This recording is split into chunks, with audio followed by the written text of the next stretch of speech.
Assalamualaikum warahmatullahi wabarakatuh.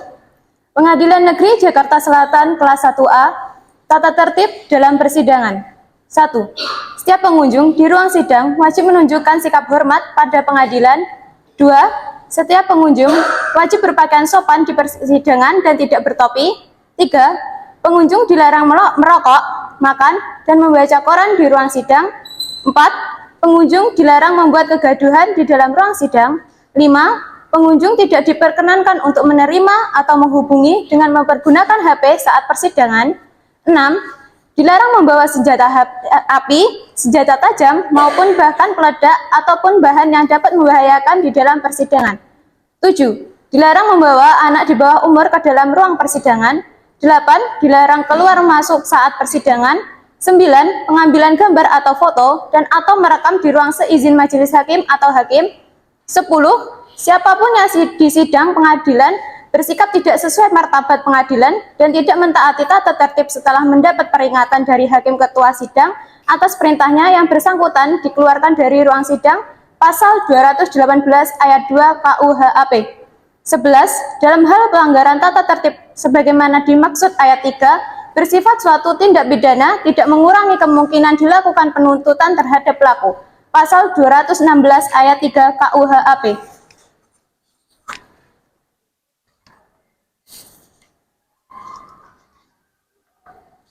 Ruang sidang, hadirin dimohon untuk berdiri.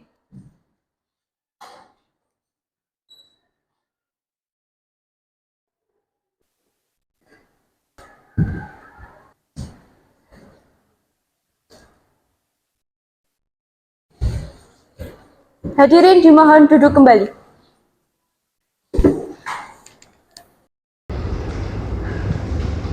Sidang perkara pidana nomor 121-pidana-G-2023 Pengadilan Negeri Jakarta Selatan resmi dibuka dan terbuka untuk umum.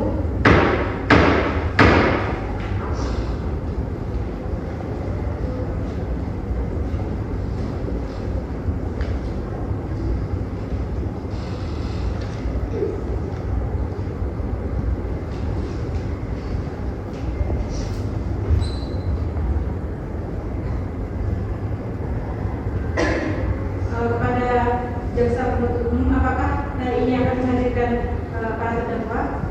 Siap yang mulia, kita menghadirkan dua saksi, yaitu terdakwa 1 dan terdakwa 2. Mohon dihadirkan.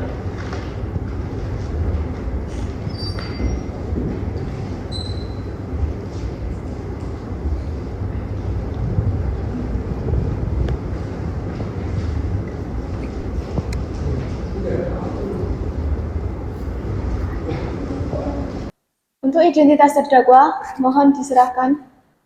Baik, siap.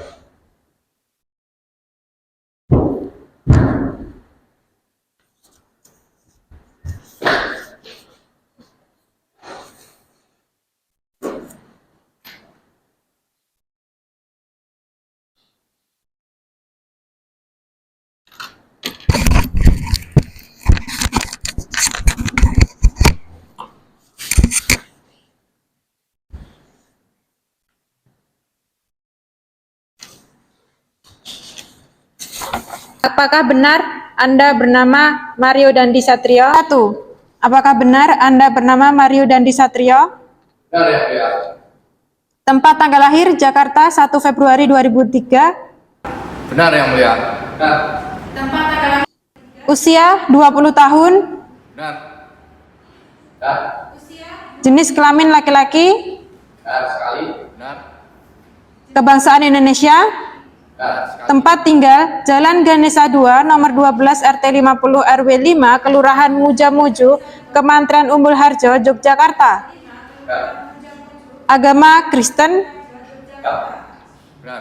Pekerjaan mahasiswa. Siap. Benar. Saksi 2. Apakah benar Anda bernama Shen Lukas Rotua Magodi Lumban Turoa alias Shen? Tempat lahir Jakarta. Umur tanggal lahir 19 tahun 18 Januari 2004. jenis kelamin laki-laki, kebangsaan Indonesia, tempat tinggal Jalan Praja dalam K nomor 40 RT 12 RW 3, Kelurahan Kebayoran, Jakarta Selatan. Agama Kristen. Pekerjaan pelajar. Siap mengikuti persidangan? Siap, Yang Mulia.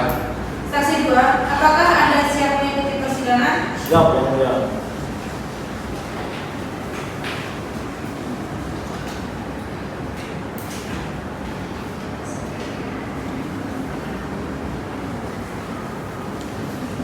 Kepada penasihat hukum, silakan dengan penasihat hukum.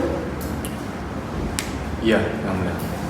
Saksi 2, apakah hari ini Anda didampingi dengan penasihat hukum? Iya, Yang Mulia. Baik, untuk para penasihat hukum, silakan untuk menyerahkan surat kuasanya. Silakan para penasihat hukum untuk menyerahkan surat kuasanya. Baik, mohon izin Yang Mulia.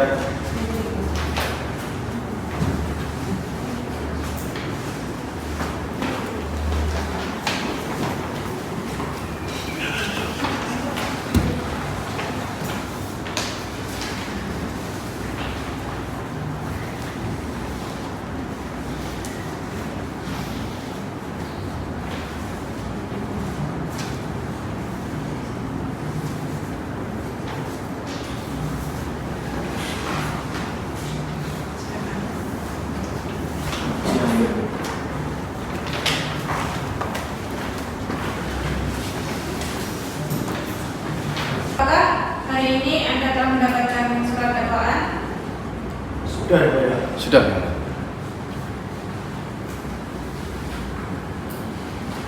Silakan para penuntut umum untuk membacakan dakwaannya. Baik, Yang Mulia,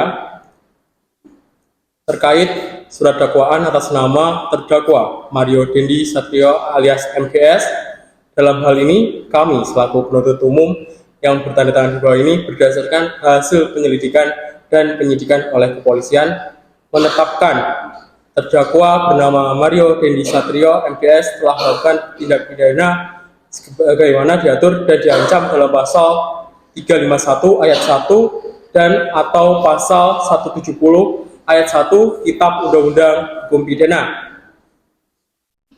Selain itu, kami selaku penuntut umum yang bertanda tangan di bawah ini berdasarkan hasil penyelidikan dan penyidikan oleh kepolisian menetapkan tersangka Sen Lukas Rotua Paun Dian Lumban Toruan alias Sen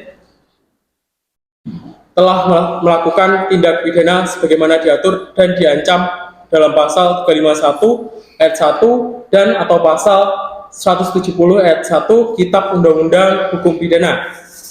Adapun fakta-fakta yang kami temukan dalam kasus ini adalah sebagaimana berikut. Pada tanggal 20 Februari 2023 sekitar pukul 20.30 waktu Indonesia Barat di Kompleks Grand Permata Cluster Boulevard Kelurahan Ulu Jami, Kecamatan Pesanggerahan, tersangka bernama Saudara A dan temannya berinisial S datang melalui korban bernama David di depan rumah temannya berinisial R. Terdakwa dan Saudara A telah melakukan dan menerima informasi dari mantan pacarnya bahwa telah dilakukan perbuatan yang tidak baik terhadap Saudari A oleh korban.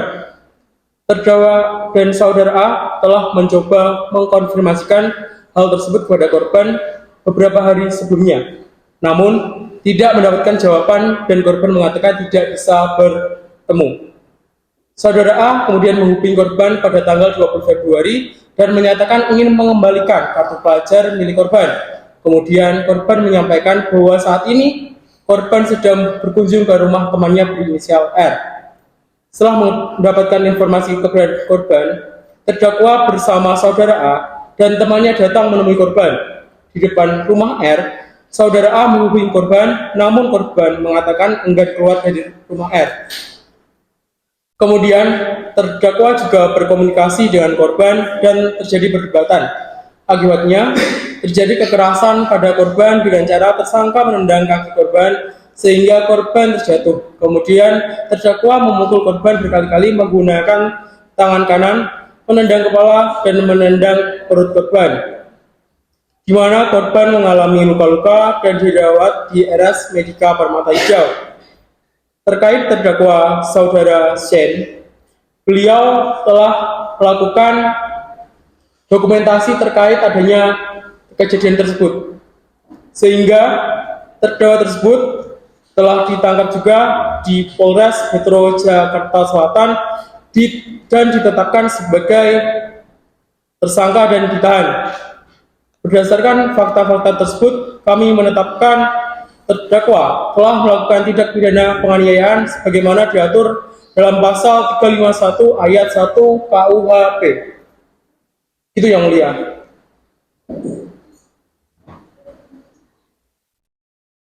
Silakan para saksi untuk mengajukan eksepsi dulu, baik itu secara lisan maupun secara tulisan. Saya persilakan.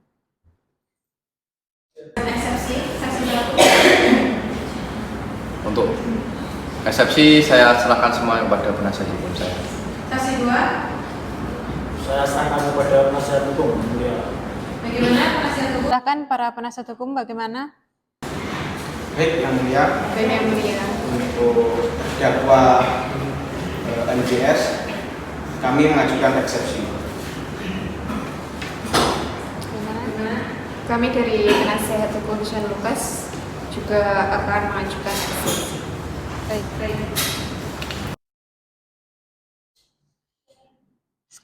Silakan penasihat hukum untuk membacakan eksepsi masing-masing. Baik, dari saya dulu. Ya. Yang mulia, terkait dengan surat dakwaan yang ditujukan oleh jasa umum, kami mengajukan eksepsi. Saya mengajukan eksepsi dari pihak kami.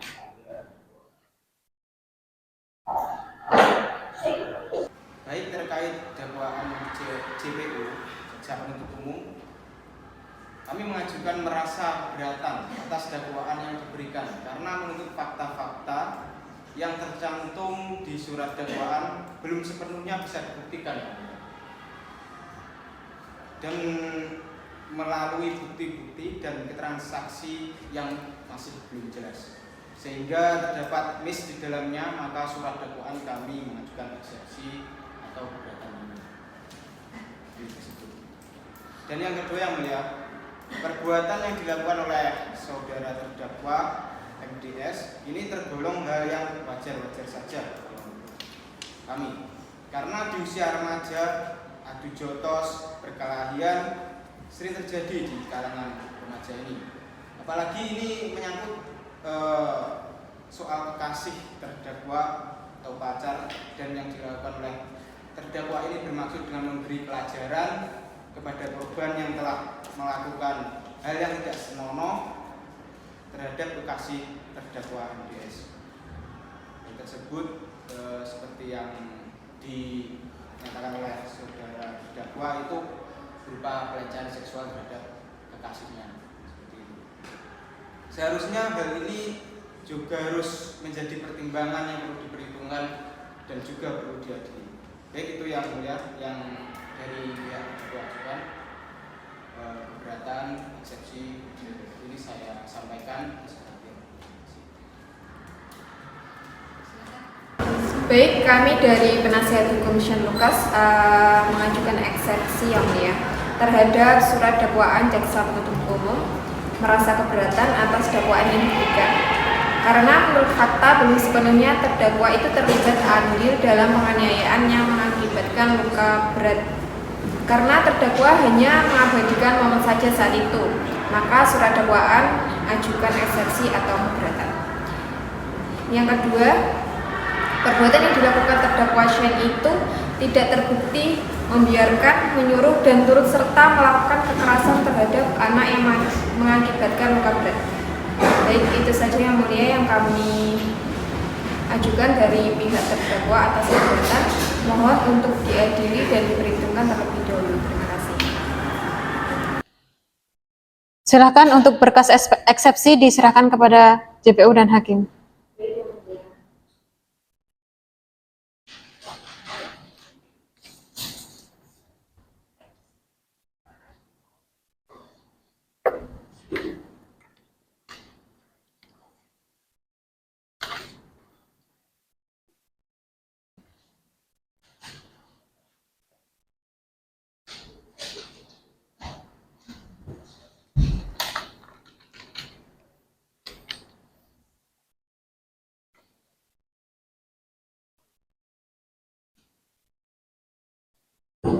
Untuk selanjutnya, sidang tanggapan penuntut umum atas eksepsi akan saya skorsing 1 kali 2 menit.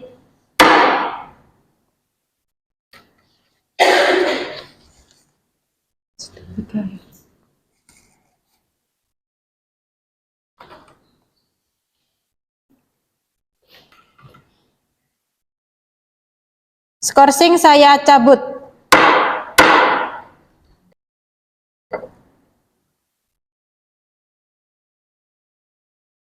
Silakan para penuntut umum untuk mengajukan tanggapannya atau replik.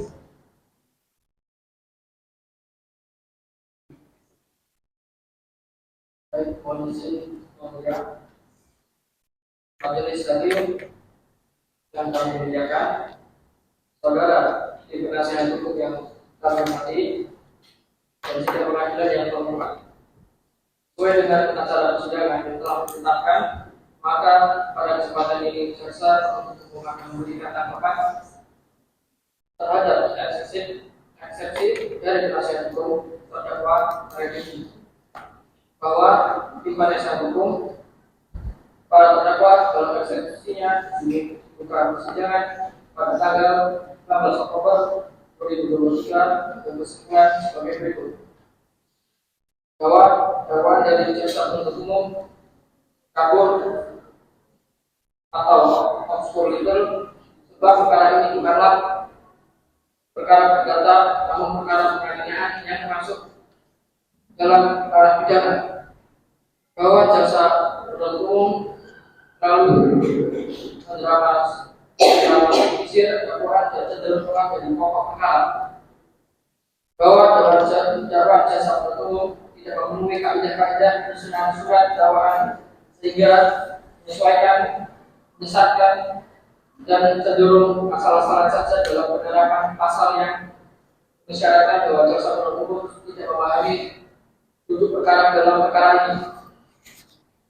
Terhadap kesimpulan eksepsi penasihat hukum tersebut, jaksa penuntut umum memberikan tanggapan sebagai berikut: bahwa pada saat penyidikan dalam perkara ini sangat jelas sekali dalam perkara ini bukan masuk dalam perkara perdata yang disebutkan dalam eksepsi penasihat hukum, namun murni tidak pidana penganiayaan melihat bahwa korban tidak mengenal para terdakwa serta tidak mempunyai hubungan keluarga maupun pekerjaan.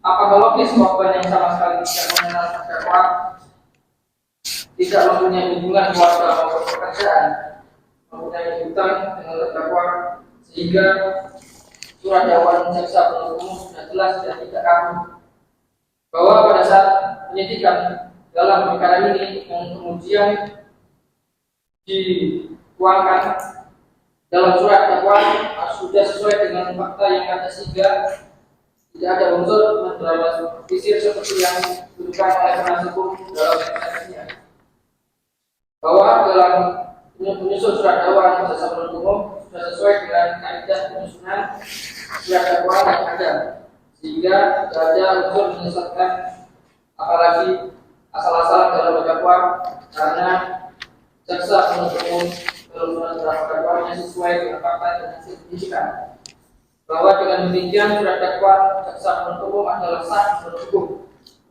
Berdasarkan nilai tersebut, di atas jaksa penuntut umum adalah perkara atas hukum, dan mohon kepada majelis hukum Pengadilan Negeri Jakarta Selatan menetapkan sebagai berikut: menolak eksepsi penasihat hukum dakwa Mario Dendi, menyatakan pemeriksaan perkara atas nama terdakwa Mario Dendi dilanjutkan, dan demikian tanggapan jaksa penuntut umum terhadap eksepsi penasihat hukum terdakwa Mario Dendi. Dan terima kasih.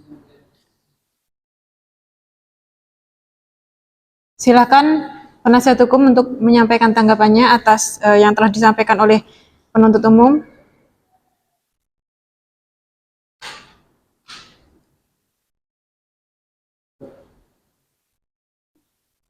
Silakan penasihat hukum saksi 1.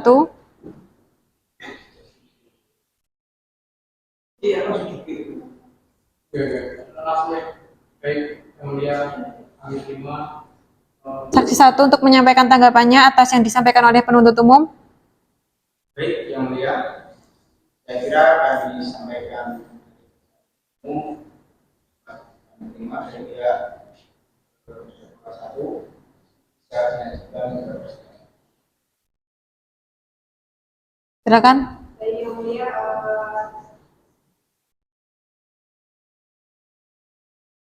saya kira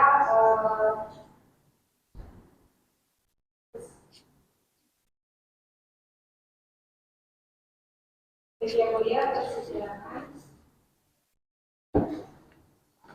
Mulia persidangan bisa. Baik.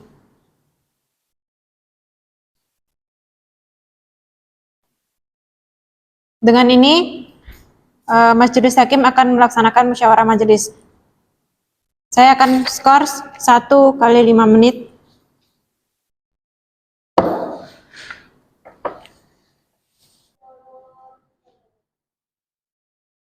Skorsing saya cabut.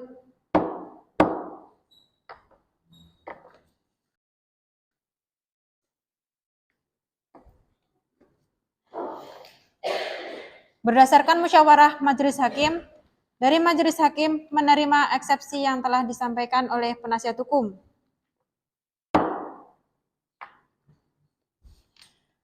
Untuk sidang pembuktian, saya akan skor 1 kali 2 menit. Skorsing saya cabut.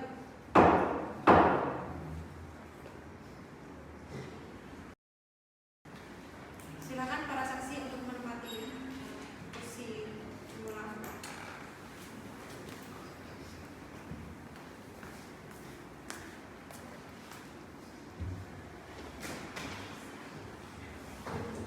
Penuntut umum, apakah hari ini akan menghadirkan saksi? Baik, siap Yang Mulia, kami menghadirkan 4 saksi sebenarnya, namun berhalangan 1, sehingga kita menghadirkan 3 saksi untuk persidangan saat ini. Silakan. Baik, silakan untuk saksi hadir di tempat.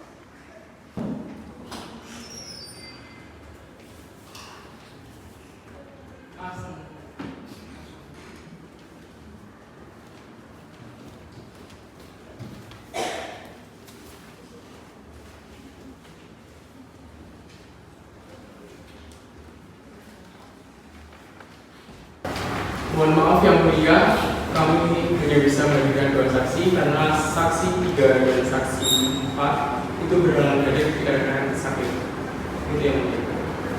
Baik.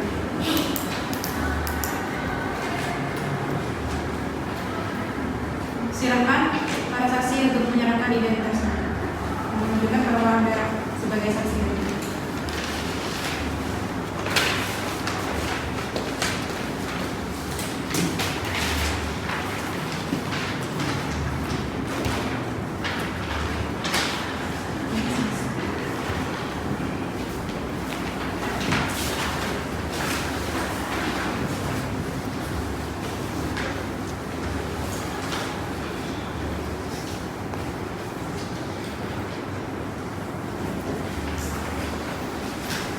Saksi 1, apakah benar Anda bernama Natalia Puspitasari? Benar, Yang Mulia. Alamat Komplek Grand Perdana RW7 RW8 Ulujami Pesanggerahan Jakarta Selatan. Benar, Yang Mulia. Agama Islam. Benar, Yang Mulia. Status pendidikan SMA. Benar, Yang Mulia. Saksi 2, apakah Anda bernama Amanda Prasetya Anastasia? Benar, Yang Mulia. Tanggal lahir 12 Juli 2004, usia 19 tahun. Benar, Yang Mulia. Alamat Jakarta Selatan. Agama Islam. Benar, Yang Mulia. Baik, untuk selanjutnya silakan para saksi untuk berdiri dan melakukan sumpah. Agama saksi 1 Islam. Islam. Silakan. Silakan yang bertugas.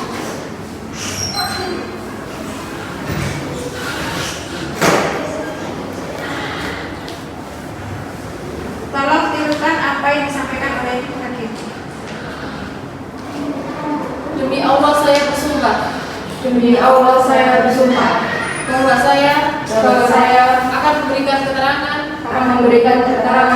menurut pengetahuan saya dengan sebenarnya dan tidak lain daripada yang sebenarnya.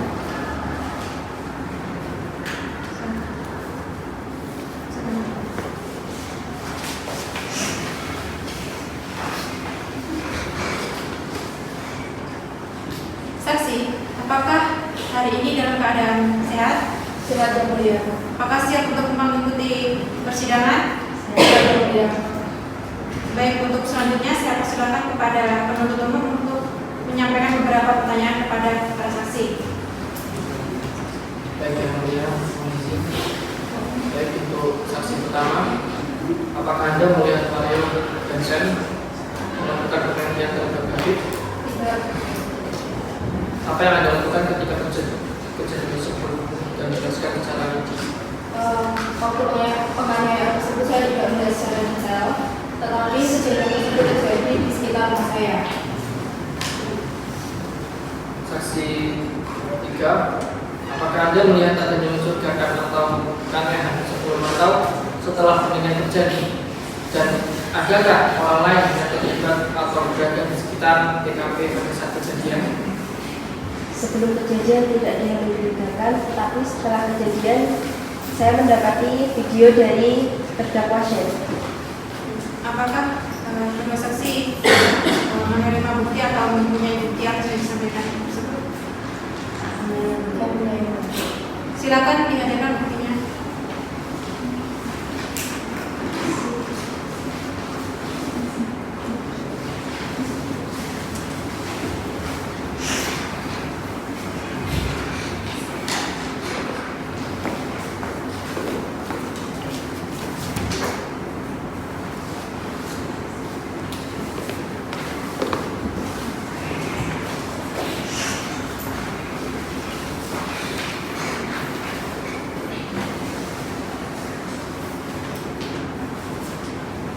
Saksi 1 menyerahkan bukti screenshot mengenai dari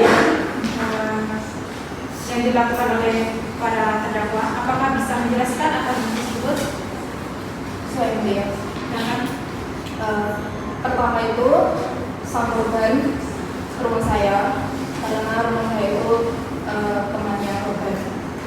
Jadi korban sebelum korban adanya tindakan pengeroyokan tersebut sudah ada kontak antara David dengan Mario. Saksi 2 mengenai video yang disebarkan ya, apakah bisa membuktikan dan juga menyampaikan mengenai bukti tersebut? Bukti ini yang dirasakan. Video itu memang benar dikirim oleh Shen tanpa saya minta. Saya tidak tahu apa maksud sebenarnya dari dikirim video itu kepada saya. Baik, silakan petugas untuk mengambil lagi.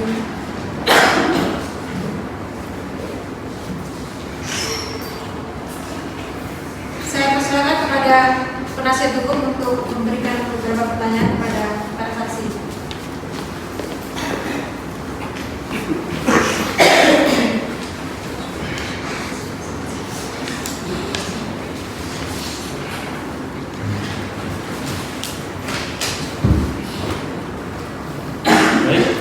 Yang mulia, mohon izin untuk menanyakan kepada saudara saksi. Yang pertama pada saksi 1, ibunya Studio. Sebenarnya apa yang saksi lihat pertama kali dan yang saksi informasikan kepada penyidik sehingga Yang dilihat waktu di TKP. Atau itu apa yang disampaikan ke penyidik? jadi awalnya itu saya melihat korban itu sudah tergeletak. Jadi saya tidak melihat secara langsung bagaimana proses pengeroyokan tersebut. Jadi saya sudah melihat korban tergeletak dan di TKP tersebut ada Mario, ada Sen, dan ada satu wanita dan juga sang korban sendiri. Waktu di penyidik benar seperti itu. Terus apa yang saksi lakukan pada waktu itu setelah mengetahui kejadian ini? Ketika saya mengetahuinya, saya langsung menegur security terdekat. Karena saya juga tidak berani untuk ke sana, takut ada apa-apa. Dan akhirnya security juga datang ke sana. Setelah security ada di sana sekitar 5 orang, saya juga menyusul, sudah terlihat korban itu sudah sekarat. Terus apakah ibu menegur yang ada di sana? Siapa yang ditegur waktu itu? Pertama kan di situ ada 3 orang. Iya, saya tidak berfokus pada pelaku ya, waktu itu saya hanya fokus pada korban karena sudah sangat kasihan, dan itu kan posisinya teman anak saya, sudah seperti saya anggap seperti keluarga saya sendiri. Saya hanya menelpon beberapa seperti ambulan, polisi. Tidak ada ibu menegur siapa? Tidak ada.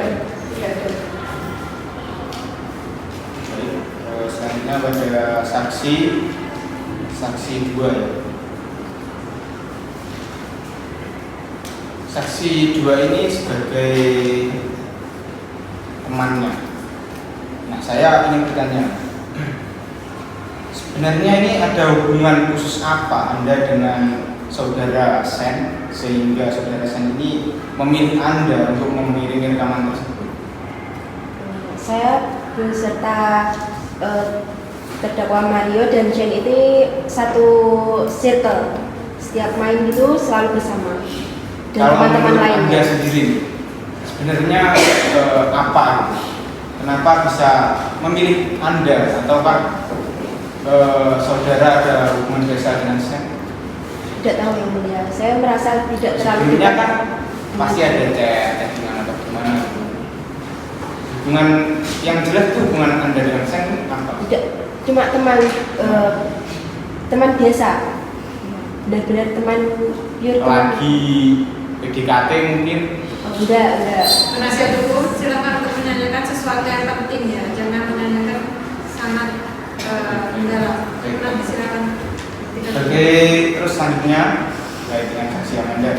Bagaimana reaksi Anda atau tanggapan Anda waktu itu ketika mendapat rekaman tersebut dikirim ke Anda? Dan Anda bilang kan tidak bermaksud untuk memintanya. Saya kaget. Apa maksud sebenarnya video itu dikirim kepada saya? Apa yang Anda rasakan? Kaget. Maksudnya Merasa sudah tidak dijawab ya suka. penasihat hukum. Sudah dijawab. Saksi. Anda suka tidak dikirim video itu? Apa? Dikirim video itu merasa senang atau merasa tidak senang? Penasihat hukum tadi sudah disampaikan bahwa saksi merasa kaget atau terkejut ketika mendapatkan video tersebut. Sudah? Terkejut itu? Silakan untuk disampaikan pertanyaan selanjutnya atau selanjutnya ke penasihat hukum yang lain. Cukup? Cukup yang mulia. Silakan penasihat hukum terdakwa 2. Baik, terima kasih Yang Mulia. Izinkan kami penasihat hukum dari SC 12 ingin mengajukan pertanyaan kepada para saksi. Baik, yang saksi pertama, apakah saksi pertama ini melihat Shen tanpa perlawanan dan terdakwa mencoba untuk melereng Mario dalam kasus penganiayaan ini? Karena pada saat proses penganiayaan tersebut saya tidak ada di sana, saya tidak ada di TKP, saya ada di rumah, jadi saya tidak melihat apapun yang ada di TKP. Berarti para saksi itu juga tidak mendengar terdakwa ini ingin membantu si korban untuk dilarikan dari rumah sakit? Tidak ada. Saya tidak mendengar dan saya juga tidak tahu apa yang terjadi sebenarnya. Tapi saya tahu di TKP tersebut ada 3 orang lagi. Baik, terima kasih pada saksi 1. Selanjutnya saya ingin mengajukan pertanyaan pada saksi yang kedua. Apakah saksi itu mengetahui jika si adik saksi ini itu berteman dengan si Agnes? Adik siapa? Adik itu saya? Ya. Saya tidak terlalu dekat dengan Agnes. Cuma kenal tapi tidak dekat. Berarti Tidak berteman. hanya mengetahui saja. Iya. Lalu apakah di video tersebut Anda itu melihat bahwa Sen itu terlihat jelas dalam video itu merekam suatu penganiayaan tersebut? Apakah itu mungkin benar-benar Sen atau ya itu memang benar-benar dikirim oleh Shane, dan video itu sangat jelas. Ada Mario dan ada David yang sudah. Baik, terima kasih. Cukup ya. Silakan Hakim Yusuf akan berikan pertanyaan kepada para saksi. Baik, kepada saksi 1, saudara saksi 1, saudara Natalia Puspitasari. Apakah saudara saksi, apa yang menjadi pikiran saudara ketika melihat adanya penganiayaan tersebut? Sudah dijelaskan tadi bahwa saya tidak melihat secara langsung penganiayaannya, tapi saya melihat korbannya saja lebih pintar. Setelah kejadian ini, saudara saksi tahu tidak apa sebab dari kejadian peristiwa tersebut? Saya tidak tahu yang mulia. Saya tidak tahu ada apa sebenarnya anak-anak ini. Tiba-tiba saja terjadi seperti itu. Baik, selanjutnya saksi 2, saudara Amanda Anastasia Pretia. Saya hanya kenal dengan Mario dan Shane, saya tidak kenal David. Jadi sebelumnya saudara tidak pernah mendengar nama saudara David? Tidak. Adakah tanda-tanda yang Anda perhatikan dalam percakapan atau video yang setelah dikirim saudara Shane tersebut yang dapat memberikan alasan lebih lanjut tentang motif atau alasan dari tindakan tersebut?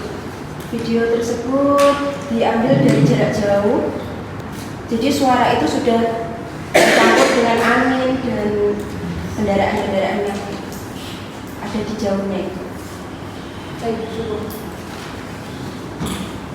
Baik, silakan para saksi untuk meninggalkan sesi ini.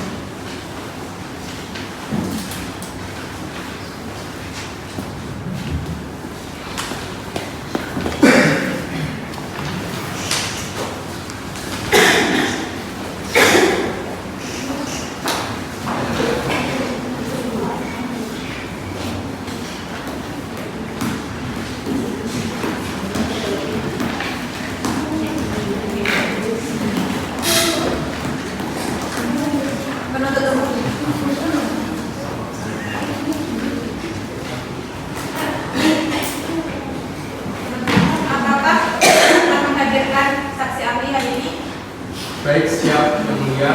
Kami hadirkan Pak saksi ahli dan semuanya alhamdulillah bisa hadir. Silakan ya Ibu. Baik, untuk saksi ahli silakan berdiri tempat.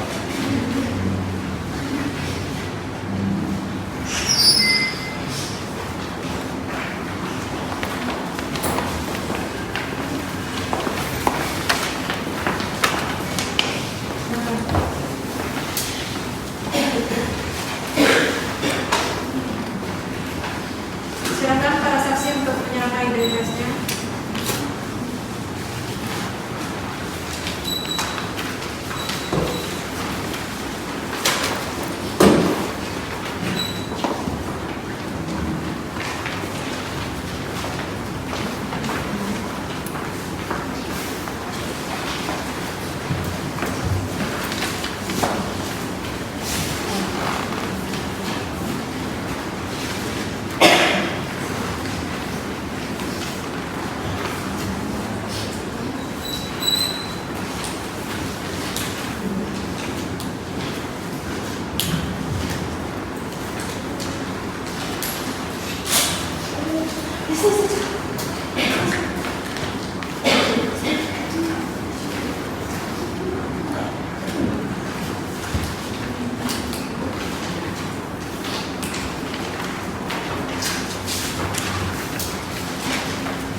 saksi 2, Ahmad Sofyan sebagai saksi ahli anak. Apakah benar? Alamat Jalan Pahlawan, Jakarta Selatan. Agama Islam, pendidikan S1 Psikologi sebagai saksi anak. Saksi 3, saksi ahli dokter. Apakah benar bernama Aisyah Hanafi? Pekerjaan dokter. Alamat Jalan Dharma Wangsa 3, nomor 17, Kelurahan Melawai, Kecamatan Kebayoran Baru, Jakarta Selatan. Pendidikan S1 Kedokteran. Agama Islam.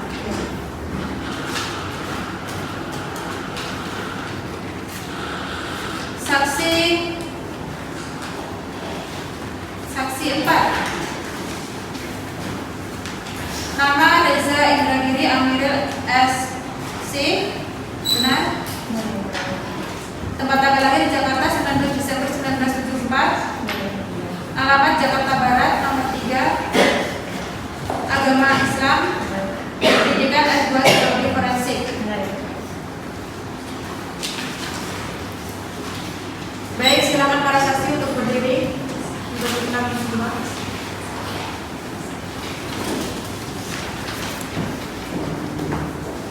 Saksi 1 beragama apa?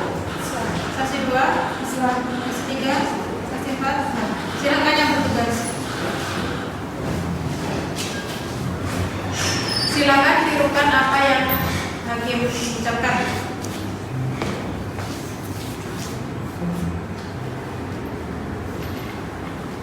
Demi Allah saya bersumpah. Demi Allah saya bersumpah Bahwa saya akan memberikan keterangan menurut pengetahuan saya dengan sebenarnya dan tidak lain daripada yang sebenarnya.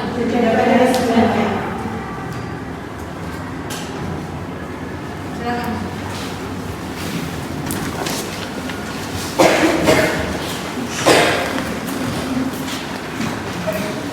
Saksi, apakah hari ini dalam keadaan sehat?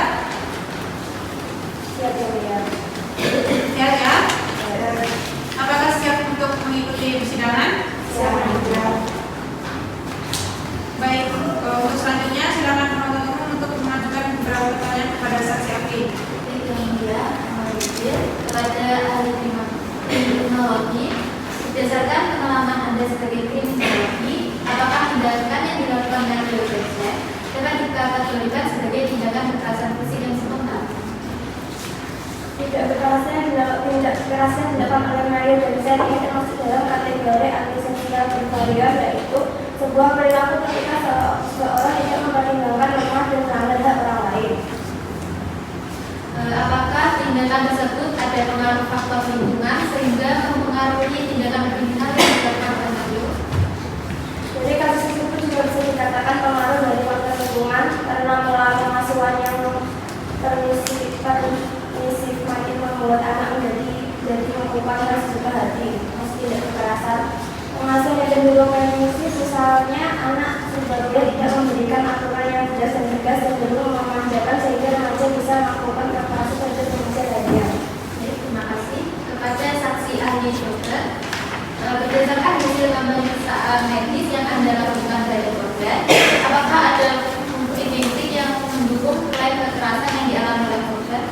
Jadi dapat saya jelaskan, tepatnya pada hari Rabu tanggal 30 Februari 2023 pukul 20 malam PIB di Rumah Sakit Medika Rumah Hijau, saya pada waktu itu bertugas untuk di rumah sakit.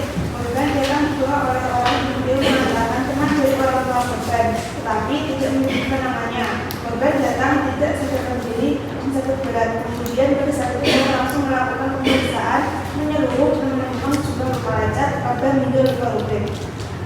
Sejauh mana cedera yang dialami korban konsisten dengan cerita yang diberikan oleh korban mengenai kejadian tersebut? Korban datang tidak sadarkan diri, yaitu korban datang dengan respon pada matanya. Kemudian saya sering tukar mata, kemudian bicara tapi tidak jelas dengan kata-kata. Kemudian motoriknya bisa menghalau dengan respon, namun diberikan nyeri. Saat itu saya melakukan pemeriksaan, kemudian kemudian ditemukan yang pertama luka lecet memiliki bagian atas mata kanan sekitar ukuran 1,5 cm kali 0,5 cm, kemudian luka lecet pada pipi sebelah kanan ukuran 6 cm kali 5 cm, kemudian luka memar di kanan ukuran 6 cm kali 5 cm, kemudian luka lutut di bagian bibir bawah di sekitar ukuran 2 cm. Apakah cedera yang dialami oleh korban dan apa dampak terhadap kesehatan dan kesejahteraan? Kemudian juga dilakukan pemeriksaan lanjutan seperti laboratorium, CT scan dan saran untuk rawat inap di ICU. Jadi hasil tersebut gabungan dari infeksi atau infeksi dari darah korban, kemudian pada CT scan dari hasilnya tidak ditemukan kelainan pada otak ataupun pendarahan di dalam otak ataupun di tempat letakkan patah tulang di otak. Kemudian ditemukan kebutuhan darah di bagian bibir dan tampak penyebaran bibir pada situs. Terima kasih yang mulia. Untuk saksi anak, berdasarkan pengetahuan dan saudara anak, apakah mereka menunjukkan pola perilaku yang tidak sesuai dengan perkembangan normal seorang remaja atau usianya? Berdasarkan pengetahuan saya sebagai ahli anak, terdakwa Mario Dandi menunjukkan pola perilaku yang tidak sesuai dengan perkembangan normal seorang remaja pada usianya. Ada tanda-tanda perilaku yang memerlukan penilaian lebih lanjut terkait potensi masalah psikologis atau sosial. Menurut penilaian Anda, apakah Mario dan saya memiliki pemahaman yang memadai tentang konsekuensi dari tindakan kekerasan terhadap anak dan dampak jangka panjangnya? Berdasarkan penilaian saya, terdakwa Mario Dandi mungkin tidak memiliki pemahaman yang memadai tentang konsekuensi dari tindakan kekerasan terhadap anak dan dampak jangka panjangnya. Evaluasi lebih lanjut terhadap pengetahuannya tentang konsekuensi tersebut dapat memberikan gambaran yang lebih jelas. Baik, yang terakhir untuk saksi ahli psikologi, apakah Mario menunjukkan tanda-tanda kurangnya empati yang tersadar terhadap perasaan atau kebutuhan orang lain? Adanya kesalahan pada pola asuh, pemanjaan secara berlebihan, ketidakmandirian, juga adanya barang-barang lewat di sekitarnya memunculkan perasaan arogan. Adanya sifat arogan ini menjadikan terdakwa Mario Dandi menjadi kurang memiliki rasa empati terhadap perasaan orang lain, sehingga jika berhadapan dengan orang lain yang lemah, ia merasa orang tersebut layak untuk dijauhi. Dan menurut Anda, apakah ada tanda-tanda perilaku agresif atau perbuatan keras terhadap Mario Dandi? Menurut penilaian saya dari sisi psikolog, apa yang telah dilakukan terdakwa Mario Dandi merupakan suatu tindakan kekerasan yang dapat disebabkan oleh faktor lingkungan, parenting ataupun faktor kepribadian. Di beberapa faktor tersebut dapat menjadi penyebab perilaku terdakwa menjadi agresif. Perilaku agresif yang dilakukan Mario Dandi bukan lagi hanya sekedar emosi saat atau penangkalan remaja, namun lebih dari itu. Sikapnya mirip dengan orang yang mengalami gangguan kepribadian antisosial. Selanjutnya penasihat hukum silakan untuk mengajukan beberapa pertanyaan kepada saksi ahli. Baik, yang mulia, izin. Yang pertama saya mau menanyakan kepada saksi 1 sebagai ahli kriminologi. Menurut saksi, apa yang didapat dari kasus penganiayaan ini? Maksud saya, apa ada kejanggalan dalam kasus ini? Tidak ada. Kasus ini memang tidak ada dengan anak tersebut. Kalau menurut logika itu kasusnya kan kenapa tidak ada perlawanan dari si korban? Karena kurangnya kemampuan untuk melawan bagi si korban. Itu jadi si korban menurut kriminologi, ahli kriminologi itu langsung tunduk dan langsung Ada beberapa faktor yang membuat si korban itu tunduk. Kurangnya faktor sosial, hubungan, mentalnya. sosial seperti apa yang dimaksud hubungan sosial?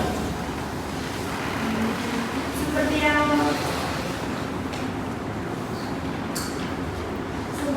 orang tua berbeda sosial, Kasta.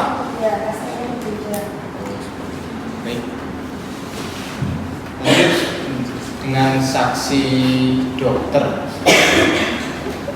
berdasarkan pengecekan seperti luka-luka seperti yang sudah saudara jelaskan, apa yang bisa untuk bukti bahwa terdakwa MDS ini yang telah melakukannya dan tanpa campur tangan orang lain seperti itu, atau sidik jari atau apa. Baik, kan saya sudah jelaskan mengenai luka raja, kemudian luka robek, kemudian ada luka robernya, kemudian ada saksi yang mengantarkan korban ke rumah sakit tadi. Yang menunjukkan identitas kan? Misal bahwa yang melakukannya ini adalah si pelaku terdakwa. Ada atau tidak? Yang menunjukkan luka, menunjukkan identitas dari terdakwa. Belum aja, saya kurang tahu.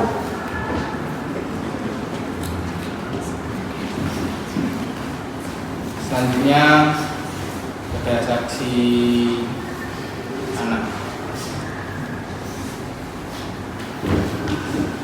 Baik, menurut Anda bagaimana kondisi korban-korban ini kan masih di bawah umur. Terus kalau yang dari pengakuan dari terdakwa kan ada sebelumnya ada masalah dengan kekasihnya mengenai pelecehan itu. Nah itu apakah sudah di level anak? Saya tanyakan korban bukan terdakwa.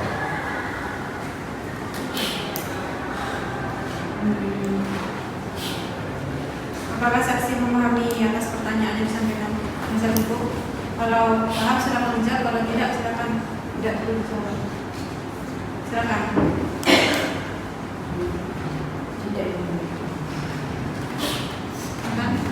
Saya sederhanakan. Saya menanyakan terkait korban. Bahwa di sini saya mendengar bahwa saya sebagai penasihat hukum terdakwa itu sebelumnya korban ini telah melakukan yang namanya pelecehan seksual terhadap korban. Nah, itu menurut ahli anak sendiri bagaimana? Karena itu kan korban masih baru. Apa kemungkinan besar bisa terjadi seperti itu, pelecehan di anak usia seperti korban? Bisa.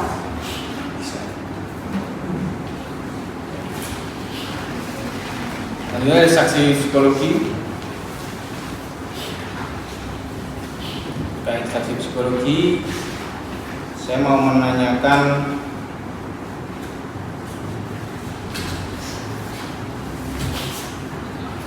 bagaimana menurut saksi psikologi khususnya dalam hal ini menuduh secara kejiwaan daripada terdakwa sampai bisa melakukan penganiayaan. Menurut saksi itu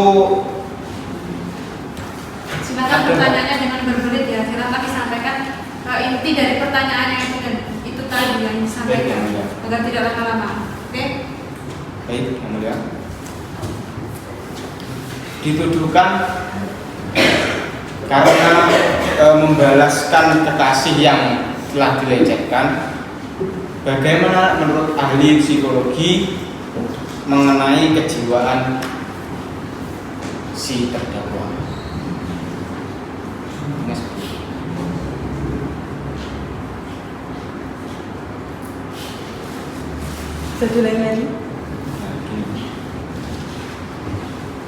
Si terdakwa ini mengakukan membela kekasihnya yang mengalami pelecehan. Tentunya si terdakwa ini mengalami psikologi yang naik istilahnya emosi atau apa. Itu menurut tanggapan dari ahli psikologi bagaimana? Apakah juga mengarah ke situ gitu, dari apa yang dilakukan? Menurut saya itu terlalu berlebihan karena sifat itu merupakan sifat yang terlalu agresif.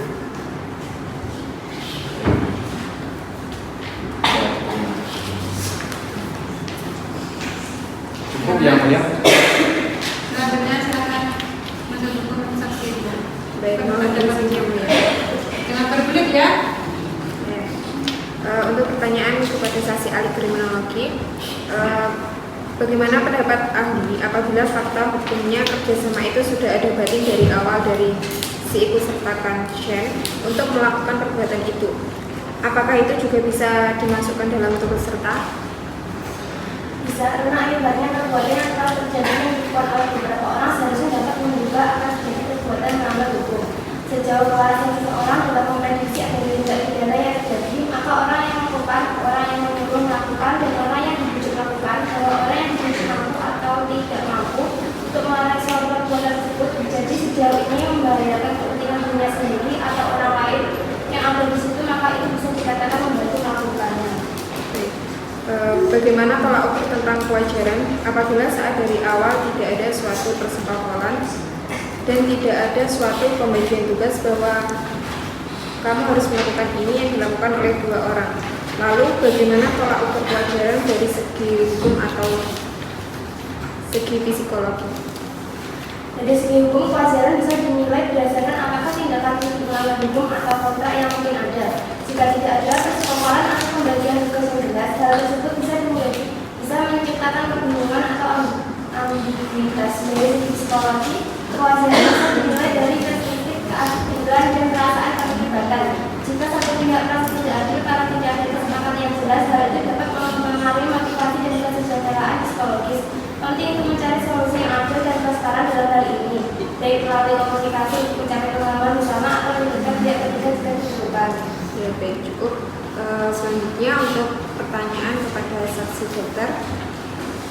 Pada saat pemeriksaan awal bahwa psikolog masih bisa mendengar dan bergerak, bahkan responnya masih ada walaupun itu tidak jelas. Apakah itu dikatakan tidak sadar atau sadar? Baik, kesadaran yang kita sebut adalah skala Bayes atau BJS atau dalam bahasa kedokteran disebut sebagai delirium atau penurunan kesadaran, yaitu di mana pada saat korban pertama kali datang ke respon kepada saya, makanya yaitu saya suruh buka mata, atau buka mata. Jika saya tidak panggil korban, maka korban menutup mata. Kemudian bicara tapi tidak jelas hanya kata-kata. Baik. Dari pengobatan menurut ahli dari tindakan awal, apakah tindakan medis itu dimasukkan hanya pengobatan saat itu atau mencegah hal buruk di belakangnya? Dapat saya jelaskan, saya memeriksa korban ini pada pertama kali. Kemudian setelah korban masuk ke dalam rawat inap, korban ditangani oleh dokter spesialis. Saya lihat di rekam catatan medisnya, kondisi korban mengalami penurunan kesadaran dengan KCS7. Korban kemudian dirujuk pada tanggal 22 Februari, diharapkan kondisi korban di rumah sakit Medika Permata Hijau membaik dengan pengobatan, akan tetapi di hari ketiga kondisi korban semakin memburuk. Kemudian dari dokter spesialis merujuk ke rumah sakit yang ada MRI-nya. Kebetulan di rumah sakit kami belum ada MRI-nya. Jadi selanjutnya kepada saksi ahli anak, saya ingin mengajukan pertanyaan, bagaimana keadaan si korban ini? Apakah saksi itu melihat bahwa adanya tanda-tanda tertentu pada emosi bahkan perilakunya? Saya melihat tanda-tanda tertentu pada emosi dan perilaku korban. Ada indikasi bahwa korban menunjukkan penurunan emosional, mungkin termasuk gejala trauma seperti penarikan diri, ketakutan, atau perubahan dalam pola tidur dan makan. Lalu bagaimana tanggapan saksi ini sebagai ahli anak dalam merespon bahwa keterlibatan anak dalam kasus ini, bahkan korbannya itu juga masih terbilang sebagai anak yang masih di bawah umur? Saya sebagai ahli anak, saya respon dengan penuh kepedulian terhadap keterlibatan anak dalam kasus ini. Terutama ketika korban masih di bawah umur, penting untuk memberikan perlindungan dan dukungan ekstra kepada anak-anak yang menjadi korban, serta melibatkan spesialis anak dan psikolog anak untuk membantu proses pendidikan dan pemulihan mereka. Baik, terima kasih. Selanjutnya saya ingin mengajukan pertanyaan kepada saksi ahli psikologi. Menurut saksi ini sebagai ahli psikolog harus mempertimbangkan dalam memberikan kesaksian psikologisnya, terutama yang berkaitan mengenai dampak jangka panjang pada kesejahteraan khususnya psikologis bagi terdakwa. Jadi gini, saksi itu sebagai ahli psikologis ini bagaimana caranya mempertimbangkan bahwa memberikan kesaksian psikologis ini terutama yang berkaitan mengenai dampak jangka panjang yang terjadi pada si korban ini? Menurut saya si korban harus mendapatkan pengawasan lebih banyak, terus tidak terlalu dimanja dan juga tidak terlalu diberikan kemewahan. Lalu bagaimana saksi ini sebagai ahli psikologis itu memberikan penjelasan lebih lanjut tentang bagaimana faktor psikologis terdakwa dalam berinteraksi dengan hukum?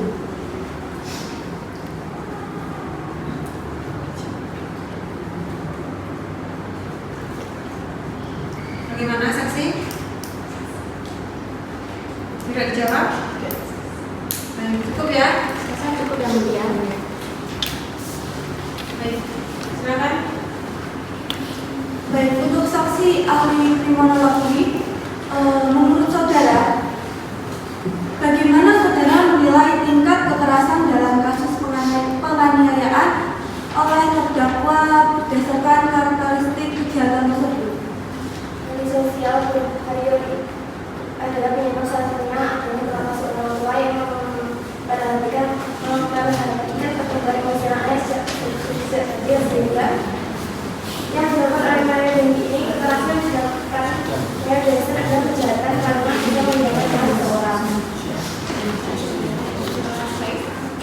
Untuk saksi ahli dokter, menurut saudara, menurut saudara itu bagaimana menilai reaksi medis korban terhadap kejadian yang diduga dan dilakukan oleh terdakwa? Apakah ada tanda-tanda yang menunjukkan bahwa korban mengalami dampak kesehatan jangka panjang atau kerugian fisik? Bagi yang mulia, kalau 100% hidup pulih sepertinya tidak dapat karena bekas luka di otak korban akan mengakibatkan fungsi motoriknya kemudian tidak bisa kembali normal seperti 100% seperti sebelumnya.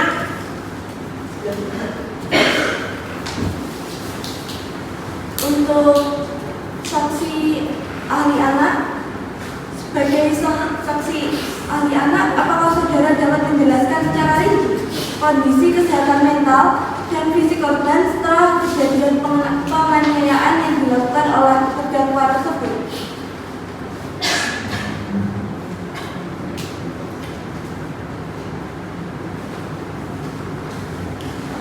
Bagaimana saksi?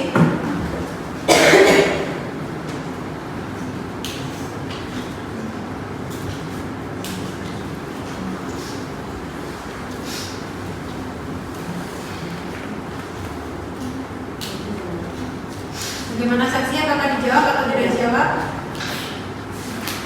Di sini Anda semua sudah disumpah yang terakan. Jika ingin menjawab sesuai dengan keilmuannya, saya akan menjawab. Kalau enggak, juga silakan dijawab tidak.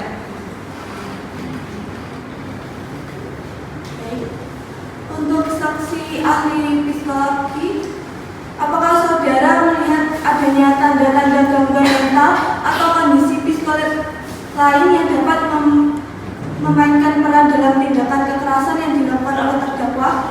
Menurut saya terhadap kepribadian kedua terdakwa dan karakteristik terdakwa memungkinkan suatu saat mereka berdua akan melakukan hal yang sama di kemudian hari. Terus dan karena sifatnya ini membuat mereka berdua berisiko terhadap kedepannya nanti. Cukup ya. Silakan para saksi untuk meninggalkan tempat.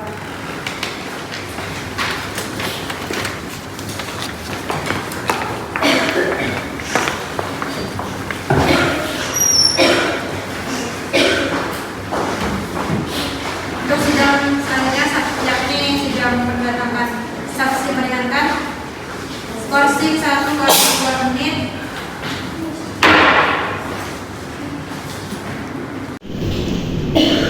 Skorsing saya cabut.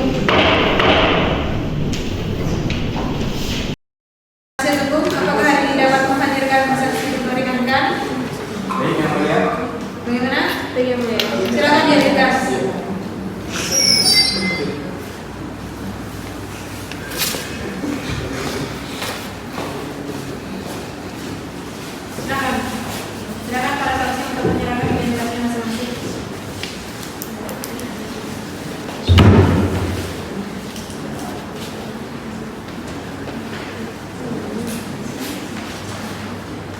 Saksi 1, apakah benar Anda bernama Elisya Faraja Yesaya?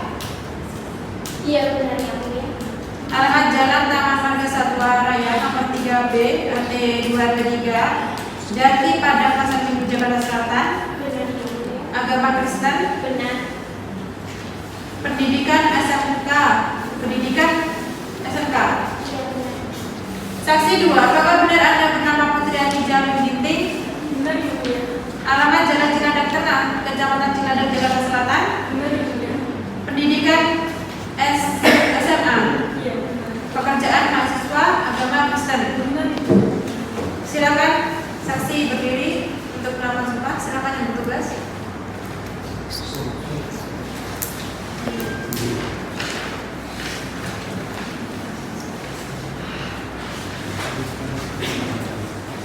Silakan berdiri.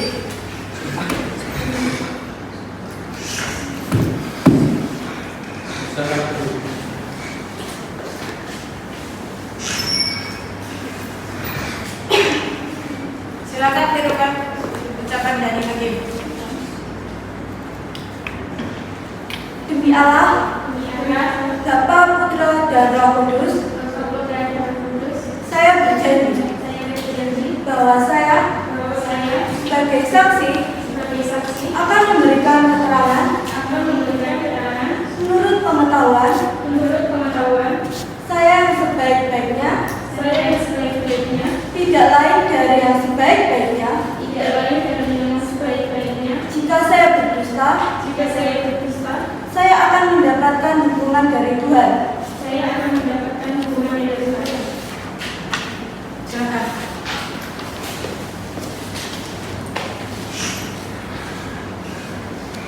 Saksi, apakah hari ini dalam keadaan sehat? Sehat yang mulia. Apakah siap untuk mengikuti persidangan? Siap yang mulia. Silakan kepada penuntut umum untuk menyampaikan beberapa pertanyaan kepada saksi. Yang mulia. Kepada saksi 1, apakah Anda memiliki informasi atau bukti konkret yang dapat menunjukkan bahwa karakter Mario tidak cenderung melakukan tindakan kekerasan atau penganiayaan sebelum kejadian ini? Meskipun saya sebagai teman Mario Dandi, saya tidak dapat memberikan bukti spesifik mengenai saudara Mario yang melakukan tindakan kekerasan. Namun saya ingat satu kejadian di mana Mario Dandi memberikan dukungan emosional yang sangat dibutuhkan kepada teman yang sedang mengalami kesulitan pribadi. Itu menunjukkan kepedulian dan empati darinya. Baik, terima kasih. Pada saksi kedua, menurut Anda apakah ada faktor eksternal atau tekanan yang mungkin sisanya ini sangat patuh terhadap Mario saat kejadian? Saya tidak tahu, yang saya kenal Chef ini tidak pernah ikut campur atau turut terlibat dalam tawuran atau perkelahian apapun. Cukup ya. Silakan para penasihat hukum. Jadi dengan saudara saksi 1, saksi dari terdakwa, mengenai Anda mengenal perilaku saudara terdakwa itu bagaimana sebelum jadi terdakwa? Mario itu orang yang baik dan saling support satu sama lain, saling mensupport teman-temannya. Pernah gelap atau tidak? Pernah, tapi itu tidak keras gitu. Maksudnya kilafnya mungkin seperti bercanda, tapi nggak sampai memukul atau melakukan kekerasan. Ini lanjut pertanyaan. Baik, untuk saksi 2, saksi saudara Sen, apakah benar Anda adalah teman kecil terdakwa Sen? Iya benar. Bagaimana perilaku Sen setahu Anda? Saya mengenal Shen ini, dia memiliki pribadi yang baik dan juga humoris. Di perkumpulan dia suka bercanda.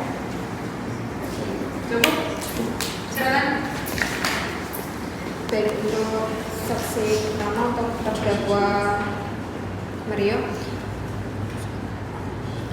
Bagaimana Anda mengenal perilaku Mario sebelum menjadi terdakwa kasus penganiayaan? Saya suka menjawab gitu. Jangan menanyakan sesuatu yang sudah ditanyakan, karena dilanjutkan. Baik, terima kasih. Langsung ke saksi yang kedua.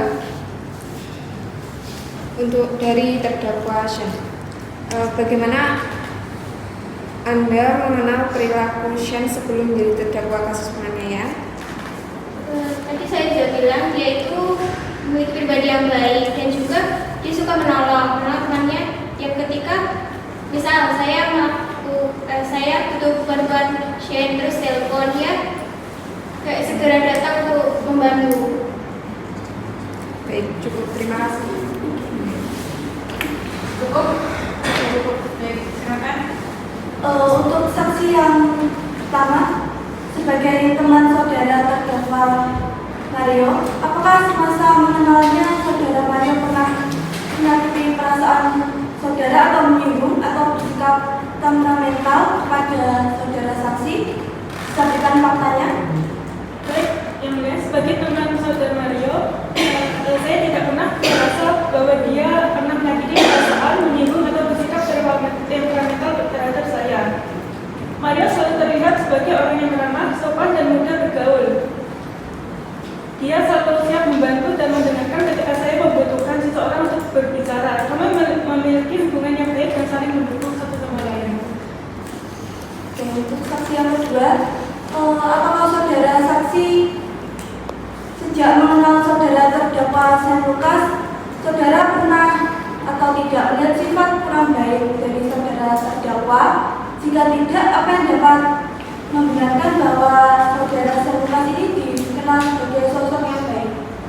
Tidak pernah yang mulia, karena saya mengenal Shen ini baik dalam arti dia itu seperti kayak selalu standby, kayak teman membutuhkan bantuan dia selalu datang gitu.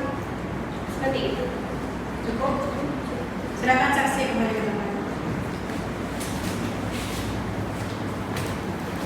Silakan. Untuk sidang pemeriksaan terdakwa, saya serahkan 1x2 menit. Skorsing saya cabut.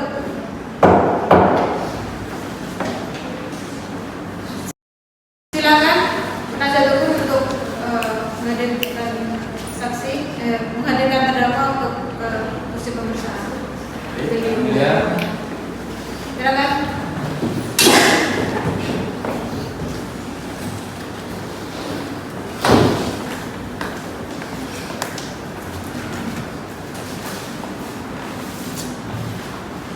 Silakan berdiri untuk dilakukan sumpah. Silakan yang bertugas.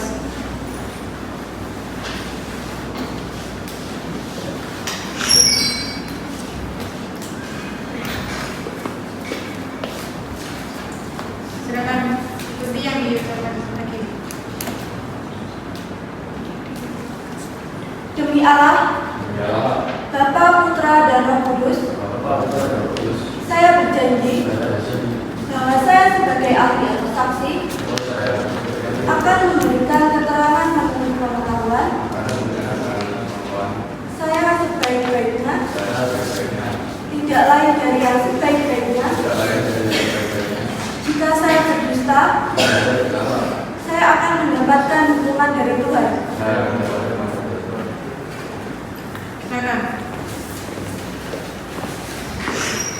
Saksi 1, Mas Dodi. Sebutkan kronologi apa yang Anda lakukan saat di TKP. Di TKP saya tidak melakukan apa-apa yang seperti dibicarakan tersebut, cuma saya ada sedikit sikap yang menyebabkan saya naik. Jadi saya sedikit emosi yang menyebabkan saya tidak terkontrol, cuma itu termasuk hal yang wajar. Saksi 2, silakan diceritakan kronologi yang terjadi. Saya hanya menghidupkan perilaku dari kronologi tersebut. Bagaimana? Saya hanya menghidupkan dari kronologi tersebut.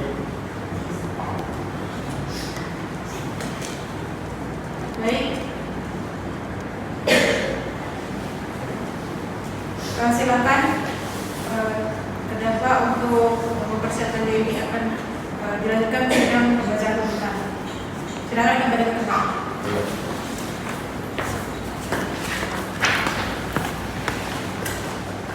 Untuk sidang tuntutan dari majelis hakim penuntut umum, saya skors 1 kali 2 menit. Silakan para terdakwa untuk maju ke depan.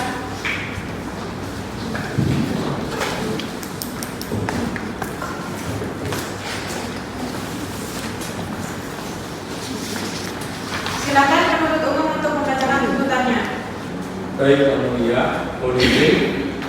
Surat tuntutan nomor registrasi perkara Pengadilan Negeri Jakarta Selatan nomor 013 PN/2023/PN Jaksel tertanggal 22 Februari tahun 2023. Majelis Hakim yang kami hormati, saudara penasihat hukum yang kami hormati, hadirin yang kami muliakan. Terkait jaksa penuntut umum pada Jaksa Negeri Jakarta Selatan dengan memperhatikan hasil pemeriksaan sidang dalam perkara atas nama terdakwa pertama, nama lengkap Mario Dedi Satrio, tempat tanggal lahir Jakarta 1 Februari tahun 2003, umur 20 tahun, jenis kelamin laki-laki, kebangsaan Indonesia, tempat tinggal Jalan Ganesha 2 nomor 12 RT 50 RW 5 Kelurahan Puja Muju, Kementerian Pembangunan Jawa Yogyakarta, agama Kristen, pekerjaan mahasiswa. Lalu terdakwa 2, nama lengkap Sen Lukas Rotua Pengundian Lumban Toruan alias Sen, tempat lahir Jakarta, umur tanggal lahir 19 tahun 18 Januari 2004, jenis kelamin laki-laki, kebangsaan Indonesia, tempat tinggal Jalan Raja Dalam K nomor 40 RT 12 RW 2 Kelurahan Kebayoran, Kecamatan Kebayoran Lama, Jakarta Selatan, agama Kristen, pekerjaan pelajar. Berdasarkan surat penetapan hakim Ketua Majelis Pengadilan Negeri, terdakwa dihadapkan pada persidangan dengan dakwaan seperti berikut. Hasil pembuktian fakta-fakta yang terungkap dalam persidangan secara beruntun sebagai berikut. Transaksi saksi. Saksi pertama R, yaitu saksi melihat saudara David sudah dalam keadaan luka berat di mana di dekat korban diri pelaku S dan DS yang merupakan pelaku utama dari kegiatan pengeroyokan yang dilakukan. Atas saksi N, saksi N bernama suami melihat korban David sudah dalam keadaan luka berat dan di samping korban berdiri pelaku S, A, dan DS. Tanggapan terdakwa mengakui perbuatannya telah memerintahkan pada S untuk kemudian bersama-sama melakukan perbuatan penganiayaan. Saksi A benar bahwa MDS merupakan kekasih dari saudara saksi. Tanggapan terdakwa mengatakan bahwa ia percaya bahwa informasi yang diberikan oleh saudara A adalah benar, sehingga kemudian membuat emosi dari terdakwa menjadi tersulut yang kemudian menyebabkan terdakwa melakukan tindakan penganiayaan terhadap korban David. Barang bukti terkait barang bukti yang diajukan dalam persidangan yaitu yang pertama, 1 unit mobil Rubicon, hasil visum et repertum saudari saksi A, dan hasil visum et repertum dari David selaku korban penganiayaan.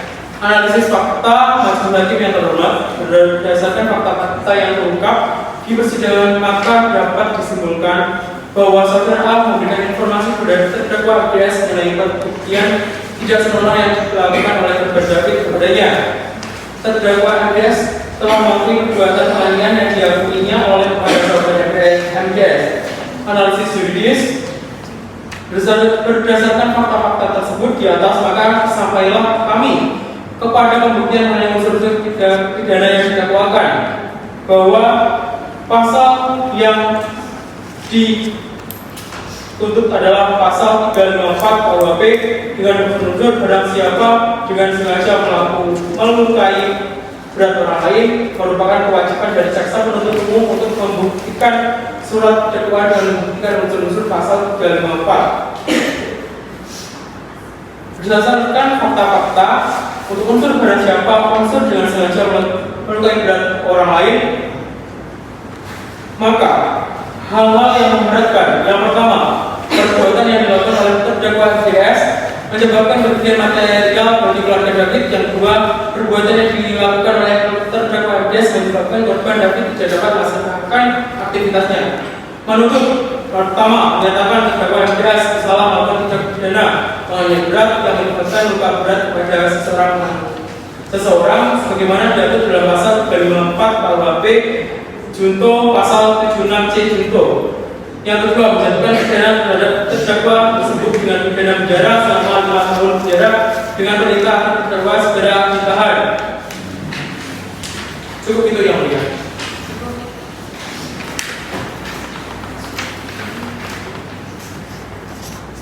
Silakan penasihat hukum untuk menyampaikan tanggapannya. Cukup? Cukup. Saya menerima tuntutan dan mengajukan pledoi. Untuk sidang pembacaan pledoi oleh penasihat hukum, saya skosif 1x2 menit. Baik, saya cabut. Silakan penasihat hukum untuk menyampaikan pledoinya. Baik, terima kasih atas waktunya yang mulia. Saya akan menyampaikan nota pembelaan atau pledoi perkara nomor 270 PID B/2023 Pengadilan Negeri Jakarta atas nama terdakwa Mario Dendi Satrio. Tentang dakwaan dan tuntutan, terdakwa dihadapkan ke depan persidangan dengan dakwaan bentuk subsidiar, ya ini primer melanggar pasal 355 ayat 1 KUHP, subsidiar pasal 354 ayat 1 KUHP, lebih subsidiar pasal 353 ayat 2 KUHP, lebih subsidiar 351 ayat 2 KUHP dan atau pasal 76C junto 80 UU Perlindungan Anak. Bahwa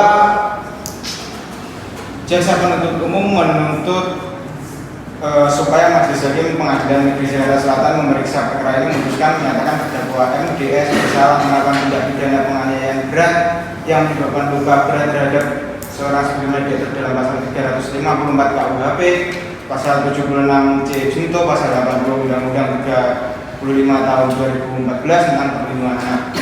Juga menjatuhkan pidana terhadap terdakwa tersebut dengan pidana penjara selama 5 tahun penjara dengan perintah terdakwa segera ditahan. Dan ketiga, menyatakan barang bukti berupa surat yang berupa visum et repertum dengan nomor FER nomor 34 SK2-1/1/67/2023 tanggal 22 Februari 2023 atas nama David Ozora yang dibuat dan ditandai oleh tim dokter dari Rumah Sakit Medika Permata Hijau. Dan selanjutnya menetapkan supaya terdakwa membayar biaya perkara sebesar 100.000.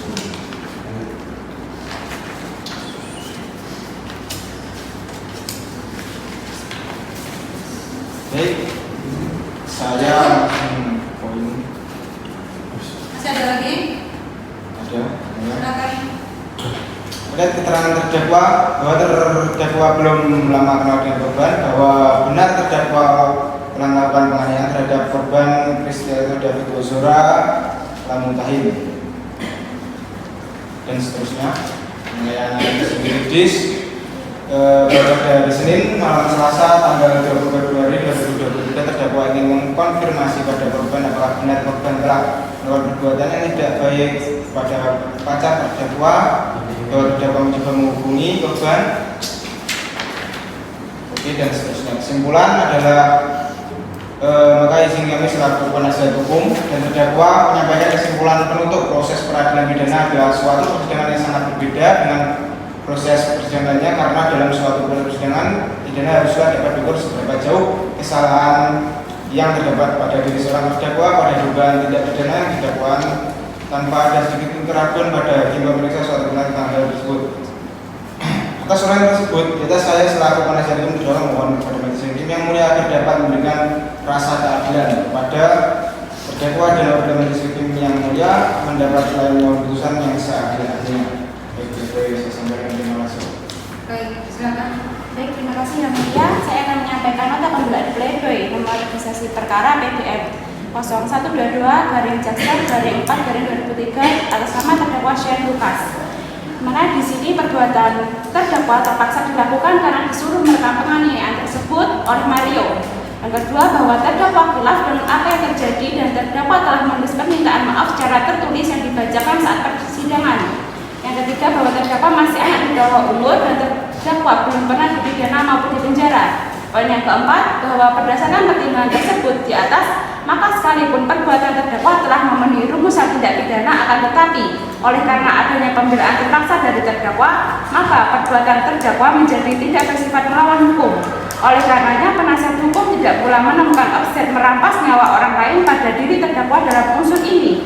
Yang poin kelima, bahwa selanjutnya menilai suatu perbuatan sekalipun mencocoki rumusan tindak pidana, akan tapi bersifat tidak melawan hukum, maka tidak dapat dikatakan sebagai tindak pidana, sehingga lebih tepat jika terdakwa diringankan hukumannya.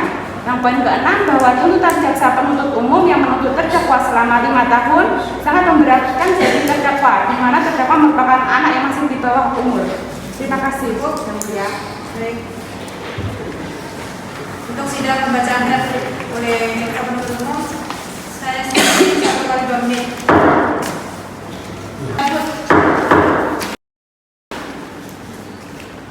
Silakan kepada penuntut umum untuk menyampaikan repliknya. Majelis hakim yang kami muliakan, saudara tim penasihat hukum yang kami hormati, sidang pengadilan yang terdepan.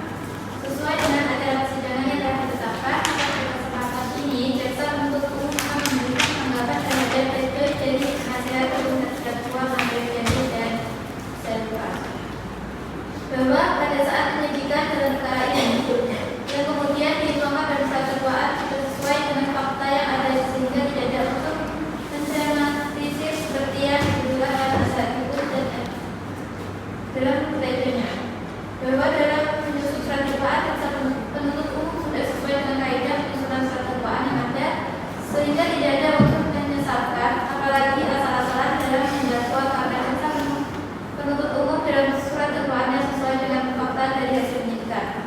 Bahwa dengan demikian surat dakwaan, surat tuntutan jaksa penuntut umum adalah sah menurut hukum. Berdasarkan uraian tersebut di atas, jaksa penuntut umum dalam perkara atas hukum dan mohon kepada Majelis Hukum Pengadilan Negeri Jakarta Selatan menetapkan sebagai berikut: menolak pledoi penasihat hukum terdakwa Mario Dandi dan Lucas dan menyatakan saat perkara atas nama terdakwa Mario Dandi dilanjutkan. Demikian tanggapan jaksa penuntut umum terhadap pledoi penasihat hukum terdakwa Reki Mario Dandi dan Lucas. Cukup. Baik. Untuk sidang pembacaan duplik oleh penasihat hukum, saya skorsing 1 kali 2 menit. Saya cabut.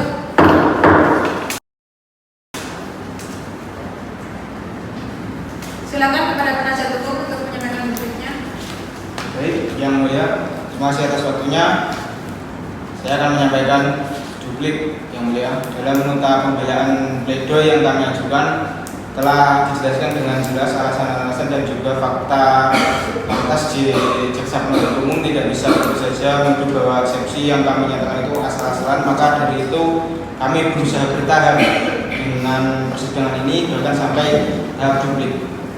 Mohon yang mulia mempertimbangkan kembali mengenai tuntutan jaksa penuntut umum ini guna memberi keadilan yang seadil-adilnya. Baik, itu yang dapat saya sampaikan. Yang mulia, terima kasih. Baik yang mulia mohon izin untuk dupliknya. Yang pertama, menyatakan terdakwa tidak terbukti secara sah dan menyatakan bersalah melakukan tindak pidana atau turut serta melakukan penganiayaan berat dengan rencana terlebih dahulu sebagaimana diatur dan diancam pidana dalam pasal 355 ayat 1 KUHP junto pasal 55 ayat 1 ke 1 KUHP.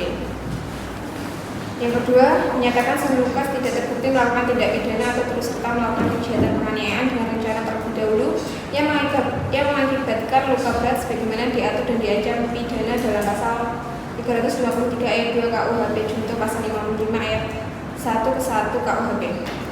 Yang ketiga, memulihkan nama baik harkat dan martabat terdakwa.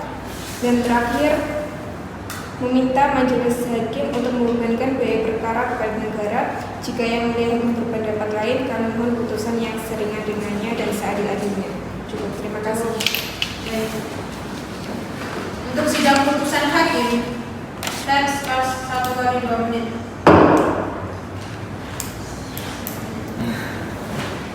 Skorsing saya cabut.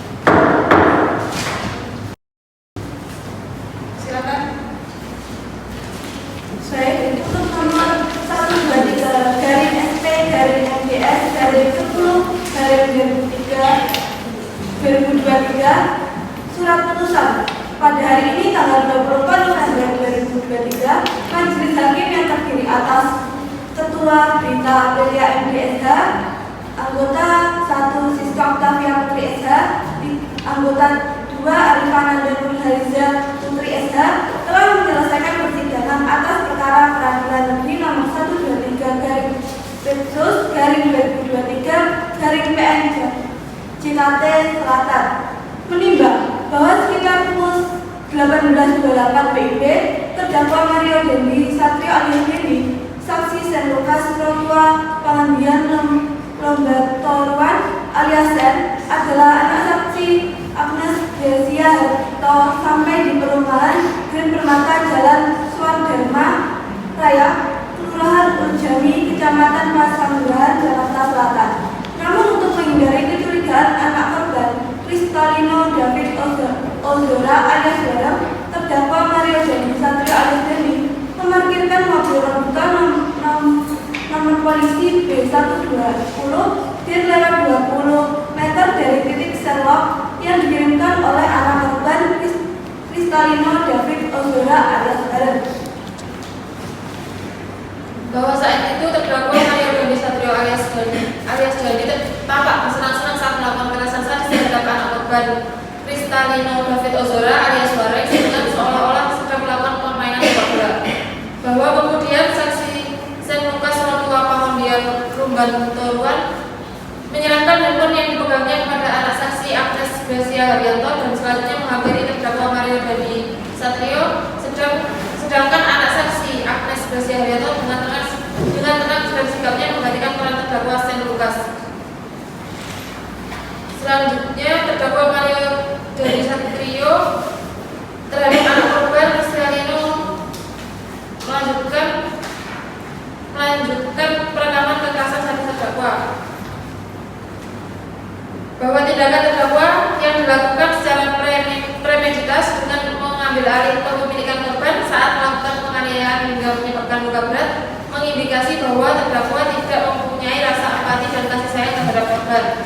Bahwa majelis hakim telah menimbang dengan cermat segala bukti dan keterangan yang diberikan baik oleh pihak terdakwa maupun pihak korban, sehingga majelis hakim telah menetapkan hukuman yang sesuai dengan perbuatan terdakwa. Mengadili, silakan berdiri. Mengadili, menyatakan terdakwa Mario Dendi Satrio alias Dendi telah terbukti secara sah dan meyakinkan bersalah atas perlakuannya tindak pidana yang melakukan penganiayaan berat dengan rencana terlebih dahulu. 2. Menjatuhkan pidana penjara oleh karena itu kepada terdakwa Mario Dendi Satrio alias Dendi dengan pidana penjara selama 12 tahun. 3. Menetapkan lamanya penangkapan dan masa penahanan yang telah dijalani terdakwa dikurangkan seluruhnya dari pidana yang dijatuhkan. 4. Menetapkan terdakwa tetap berada dalam tahanan. 5. Membebani terdakwa Mario Dendi Satrio alias Dendi membayar restitusi kepada anak korban Cristiano David Ozora atau Wareng sebesar 25 miliar. Demikianlah putusan ini dibacakan oleh majelis hakim yang dihadiri oleh seluruh pihak yang terlibat dalam perkara ini. Putusan ini berkekuatan hukum tetap dan tidak dapat diganggu-gugat lagi.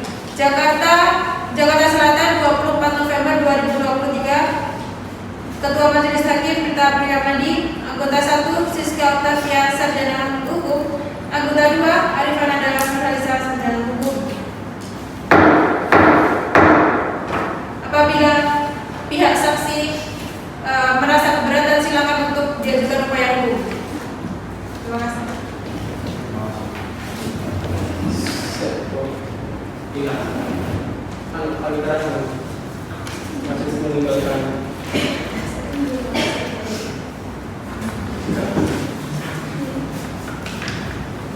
Hakim akan meninggalkan ruang sidang. Hadirin dimohon untuk berdiri.